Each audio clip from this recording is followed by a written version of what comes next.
සුබ දවසක් සියලුම දෙනාට. අද මම ඔයාලට කියලා දෙන්න යන්නේ හાર્ඩ්වෙයාර් කන්ෆිගරේෂන් එකක් කොහොමද කරන්න කියලා.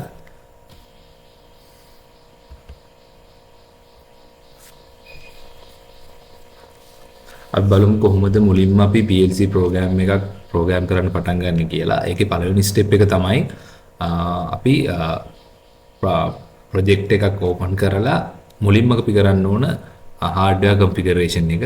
ඒ කියන්නේ අපි software එකට කියන්න ඕන අපි program එක ලියන අපි use කරන software එකට කියන්න ඕන අපි use කරන device එක කියන්නේ control එක PLC programmable logic control එක මොකක්ද කියලා මොන model එකේ තියෙන්නේ input output මොනවද තියෙන්නේ අන්න ඒ දේවල් අපි software එකට කියන්න ඕන. මොකද අපි ඒ software එක through program කරන්න බලාපොරොත්තු වෙන්නේ ඒ device එකකින් හින්දා ඒ device එක ගැන තොරතුරු අපි software එකට මුලින්ම දීලා ඉන්නවා. අන්න ඒකට තමයි ඇත්තටම කියනවා නම් hardware configuration එක කියලා කියන්නේ. පළවෙනි step එක වෙන්න ඕන අපි hardware configuration එක කරගන්න. අපි මුලින්ම software මේ program එකක් පටන් ගමු. new program එක create new program ගිහිල්ලා new project ගිහිල්ලා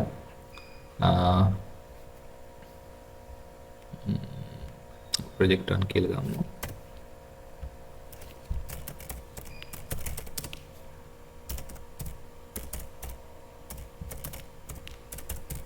hardware configuration comment එකක් දාගන්න.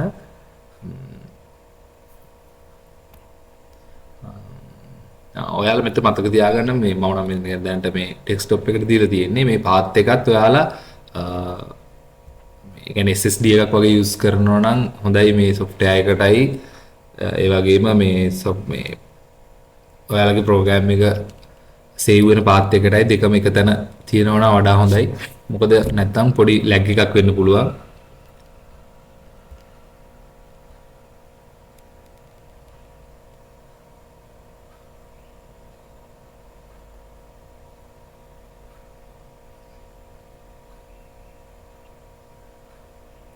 මුලින්ම අපි ප්‍රොජෙක්ට් එක ඕපන් කරලා මුලින්ම අපි තෝරගන්න ඕන මොන PLC එකකින්ද වැඩ කරන්න කියලා. ඒ කියන්නේ ඔයා මොකක් හරි PLC එකක් අපි කියමු 1200 මම ඔයාලට පෙන්නන්න ඒකේ ස්පෙસિෆිකේෂන් ඒ අදාළ PLC එක තමයි යූස් කරන්න බලාපොරොත්තු වෙන්නේ. ඒක ප්‍රෝග්‍රෑම් කරන්න තමයි අපි software එක යූස් කරන්නේ. අන්න ඒ වගේ වුණාම අපි software එකට කියනවා මෙන්න මේ PLC එක තමයි අපිට ඕනේ කියලා.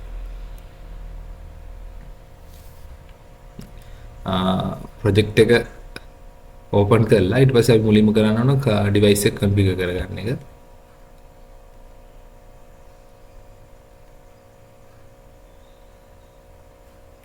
ඉතින්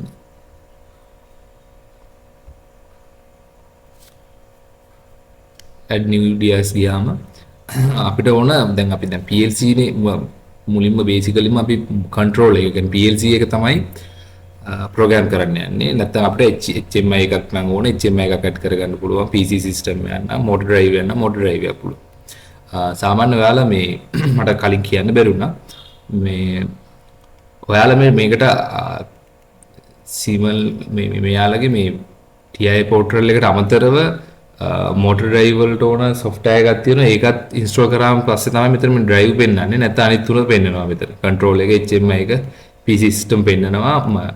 motor drive එකත් parameterize කරන්න ඔයාලා මේ software එක use කරනවා නම් තව software එකක් තියෙනවා install කරගන්න. මම ඒක ඔයාලට කියන්නම් ඉස්සරහදී.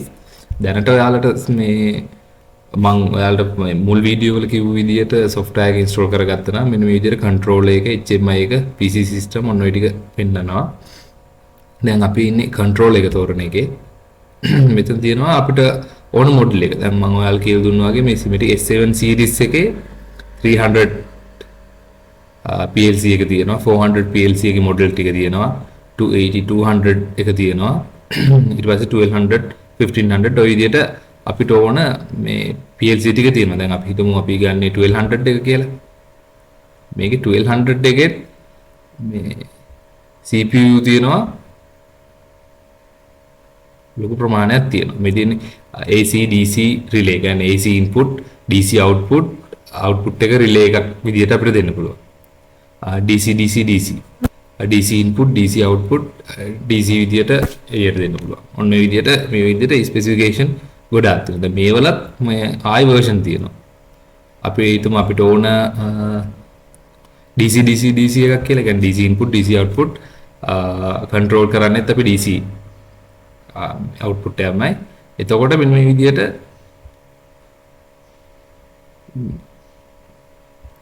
ඒකෙත් මොඩල් ටිකක් දෙනවා මෙන්න මේ විදිහට. මේක ආටිකල් නම්බර් කියලා කියන්නේ. ඒ ආටිකල් නම්බර් එක දැන් අපි පාවිච්චි කරන PC එක රියල් වර්ල්ඩ් එකේ පාවිච්චි කරන PC එකේ මේ විදිහට මේ නම්බර් එක තියෙනවා. අපි ඒක ඒ දෙක මැච් කරලා තමයි මෙතනින් ඇත්තටම හොයන්නේ. අපි යූස් කරන PC මේ PLC එකේ තියෙන PLC එකේ මොඩල් එක තියෙනනේ ආටිකල් නම්බර් කියන්නේ මේ මොඩල් නම්බර් එක මේ තියෙන. අනේ මොඩල් නම්බර් එක මැච් කරලා මෙතනින් version එක මැච් කරලා තමයි කරන්නේ. හරිද?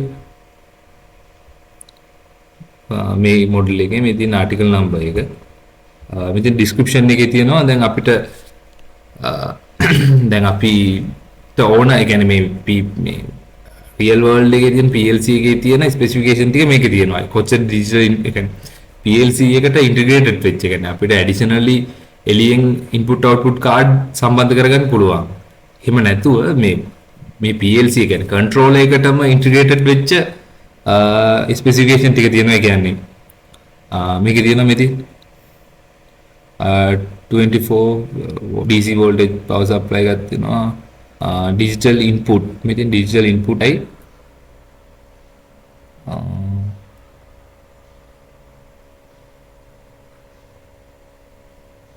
digital output 6යි analog input 2යි.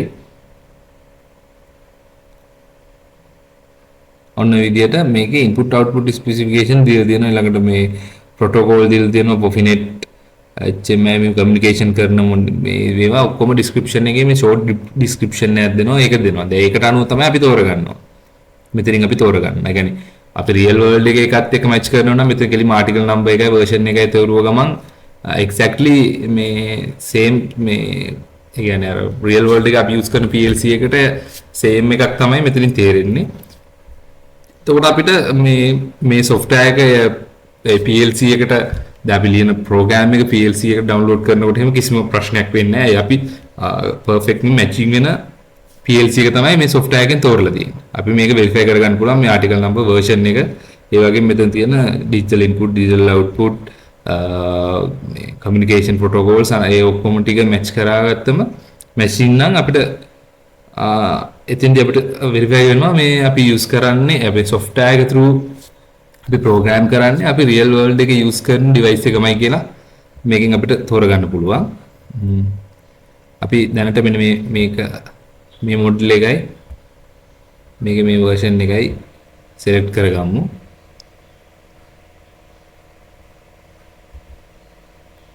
Double click කරාම හරි. අපි 7 කියන CPU එක තමයි යූස් කරන්නේ. control එක තමයි යූස් කරන්නේ.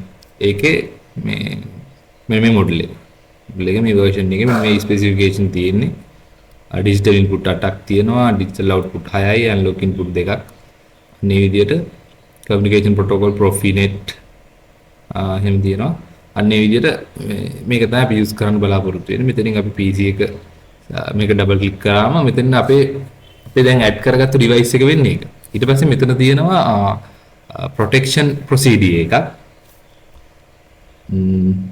දැනට කියන්නේ ඔයාලා යූස් කරන්න බලාපොරොත්තු වෙන විදිය අනුව තමයි මේක නම් ඇත්තටම තෝරගන්න ඕන. සාමාන්‍යයෙන් මේ දැනට අපි නිකන් ඉගෙන ගන්න කරගෙන යන හින්දා ඇත්තටම මේවා ප්‍රොටෙක්ෂන් ඇත්තටම නැතුව ගියා නම් හොඳයි කියලා මට හිතෙනවා. මොකද තව කෙනෙක්ට යූස් කරන්න ඕන නම් පුළුවන්.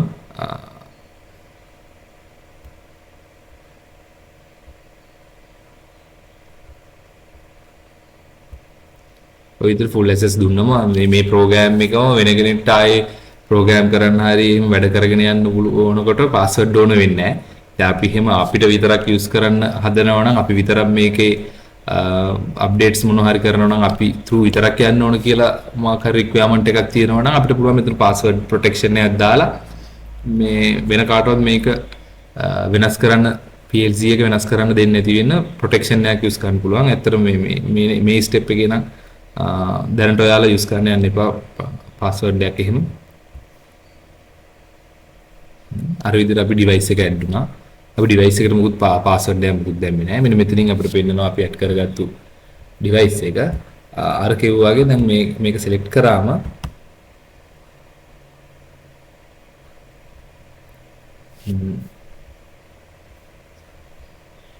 මෙතන ඩිවයිස් එක පෙන්නනවා.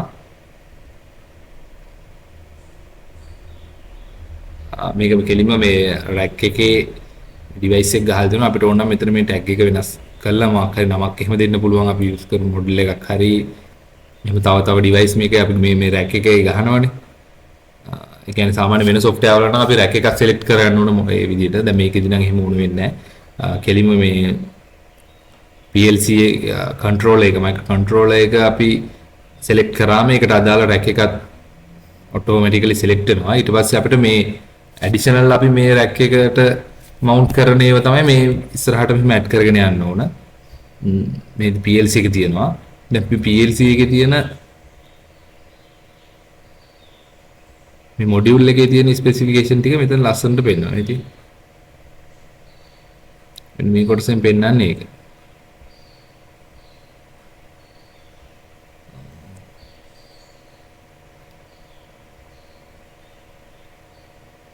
මෙතන බලා ගන්න පුළුවන්. මේ තියෙන digital input 8යි. digital output 6යි. analog input 2යි. ඔන්න ඔය විදිහට තමයි මේකේ තියෙන්නේ. මේකේ slot available වෙන slot ගන්න, මේකේ address කොහොමද යන්නේ කියන එක. ඒ ඔක්කොම article number එක, firmware එක ඒ ඔක්කොම මේකේ සඳහන් වෙනවා. මේ Profinet interface එකක් use වෙන්නේ. pulse කියන්නේ clock signal pulse එහෙම තියෙන්නේ කොහොමද කියන එක මෙතන ස්පෙસિෆිකේෂන් ටික ලස්සනට දෙනවා. ඊළඟට මෙතන මේ ඇඩ්‍රස් දීලා තියෙනවා. මෙතන මීට වඩා පැහැදිලිව අපිට බලා ගන්න පුළුවන්. මේ යට තියෙන එකෙන් ජෙනරල් දැන් මේකේ තියෙන ජෙනරල් ඉන්ෆෝමේෂන් ටික අපිට ගන්න පුළුවන්. මෙතනින් ඩිජිටල් ඉන්පුට් ටික ගැන මෙතනින් දීලා තියෙනවා. digital output මේ විදිහට ගන්න පුළුවන්. input output address ගැන විදිහට මෙතනින් අපිට බලා ගන්න පුළුවන්. ඇත්තටම අපේ අද දැන් ප්‍රෝග්‍රෑම් එක ලියනකොට ඕන වෙන ටැග්ස් ටික බලා ගන්න පුළුවන්. මෙතෙන්ට දැන් මේ වින්ඩෝ එක මේ විදිහට ඕපන් වුණා. මෙතන මේ ජෙනරල් වලින් තියෙනවා මේ විදිහට අපිට මේ මෙතන input output start address එක 0.0 ඉඳන් 0.7 වෙනකන් මේ විදිහට address ටික තියෙනවා. මේ මීටත් වඩා අපිට පැහැදිලිව බලා ගන්න පුළුවන් මේ input output tags කියන එකෙන්. මෙන්න මේකේ දීලා තියෙනවා අපේ කොහොමද type එක boolean දැන් මේක ඔයාලට memory වගේ use කරනකොට type එක වෙනස් විදියකට එනවා. ඒවා අපි ඉස්සරහට කතා කරමු. මෙතන දැන් input output නේ අපි handle කරන්නේ. digital input, digital output and digital මේ analog input තමයි මේකේ තියෙන්නේ. ඒකට අදාළව මේ තියෙන I මෙන්න මේ percentage mark එකෙන් පස්සේ මේ I කියලා තියෙනවා නම් තියෙන input මේකේ input එක මේ පළවෙනි input එක address එක තමයි I 0.0 කියන එක. මේක I 0.1 ඔන්න ඔය විදිහට address තියෙනවා. මම ඔයාලට program කරනකොට මේ දේවල් ගැන කියලා දෙන්නම්. ඔය විදිහට I 0.7 දක්වා I 0.0 ඉඳන් I 0.7 දක්වා input තියෙනවා. ඊට පස්සේ මේ digital output එක තියෙනවා. Q 0.0 ඉඳන් Q 0.5 වෙනකන් digital output තියෙනවා. ඔන්න ඔය විදිහට තමයි සාමාන්‍ය hardware configuration එකක් වෙන්නේ. system constant text මොනවා ඇඩ් කරලා තියෙනවා නම් ඒව බලා ගන්න පුළුවන්. මීට අමතරව දැන් අපිට additionally මොනවා හරි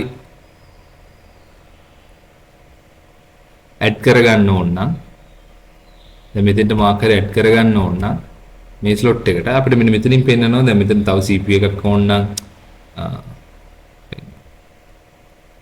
මෙතනින් මොනවා digital input card එකක් අපිට ඇඩ් කරගන්න ඕන නම් battery board එකක්, digital output, digital input output card එක, analog input, analog output ඔය විදිහට ඇඩ් කරගන්න ඕන නම් මෙතනින් ආයෙ select කරලා අපිට ඇඩ් කරගන්න පුළුවන්. දැන් අපි මෙතන A කියන්නේ analog, I කියන්නේ input, Q කියන්නේ output. දැන් මෙතන digital input, D කියන්නේ digital, I කියන්නේ input, digital input. මෙතන තියෙන digital output කියන එක, digital input, digital output කියන එක තියෙනවා.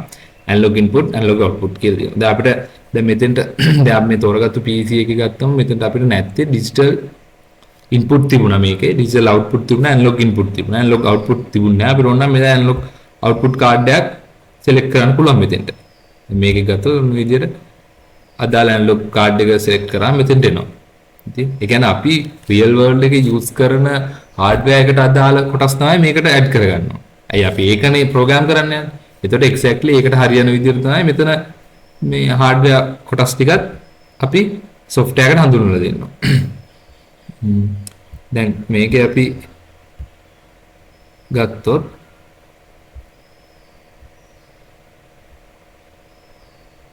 මේකේ ස්පෙસિෆිකේෂන් උත් අර විදිහටම තියෙනවා කොහොමද තියෙන්නේ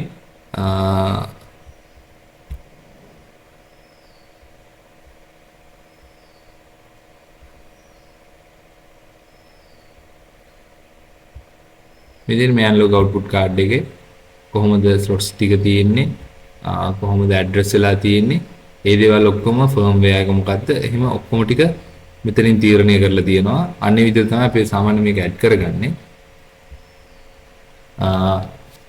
මේ විදිහට මුලින්ම හાર્ඩ්වෙයාර් එක කන්ෆිගරේෂන් එක කරගන්න එක තමයි අපේ පළවෙනි ස්ටෙප් වෙන්නේ ඊට පස්සේ අපිට පුළුවන් කොහොමද ප්‍රෝග්‍රෑම් එකක් ලියන්න again ප්‍රෝග්‍රෑම් කරන්න පටන් ගන්න කොහොමද කියන එක ඉන්න මෙතන අපි PLC හાર્ඩ්වෙයාර් එක කන්ෆිගර් කරගත්තා PLC එක ඇඩ් කරගත්තා device configuration එක කරා ඊට පස්සේ අපිට මෙතන ප්‍රෝග්‍රෑම් එකක් ලියන්න පටන් ගන්න පුළුවන්